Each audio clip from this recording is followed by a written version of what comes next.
नक्कीच. बायोल्युमिनेसेंट स्वॉर्म हा कोड कसा काम करतो हे मी सोप्या भाषेत स्पष्ट करतो. येथे मुक्त फॉन्टमधील स्पष्टीकरण दिले आहे. प्रोजेक्टचे कार्य, हाऊ इट वर्क्स. हा एक ॲनिमेशन कोड आहे जो समुद्रातील चमकणाऱ्या जीवांच्या थव्याप्रमाणे, जसे की काजवे किंवा समुद्रातील छोटे जीव, हालचाल दर्शवतो. मुख्य संकल्पना, कोर लॉजिक. यामध्ये स्विमर नावाचा एक क्लास वापरला आहे. प्रत्येक स्विमर हा एक छोटा कण पार्टिकल आहे जो खालील 3 नियमांचे पालन करतो. आकर्षण, अट्रॅक्शन. सर्व कण माऊसच्या दिशेने आकर्षित होतात. तुम्ही माऊस हलवला की पूर्ण थवा त्याच्या मागे येतो. घर्षण, फ्रिक्शन.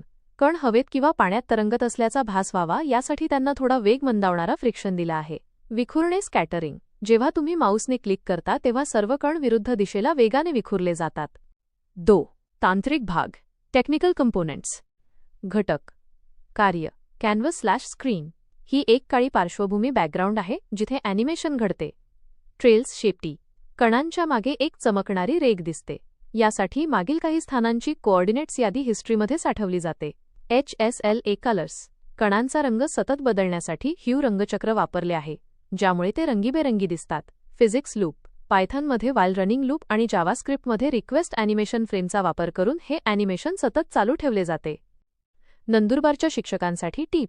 हा कोड वर्गात शिकवताना तुम्ही विद्यार्थ्यांना वेक्टर्स, दिशा आणि वेग, आणि अरेज, डेटा साठवणे या संकल्पना समजावून सांगण्यासाठी वापरू शकता. महत्त्वाची सूचना. पायथनमध्ये हे ॲनिमेशन चालवण्यासाठी तुमच्याकडे पायगेम लायब्ररी असणे आवश्यक आहे. मी या कोडमध्ये अरविंद अशी तुमची स्वाक्षरी, सिग्नेचर आणि आजची तारीख स्क्रीनवर दिसण्यासाठी काही ओळी जोडू का?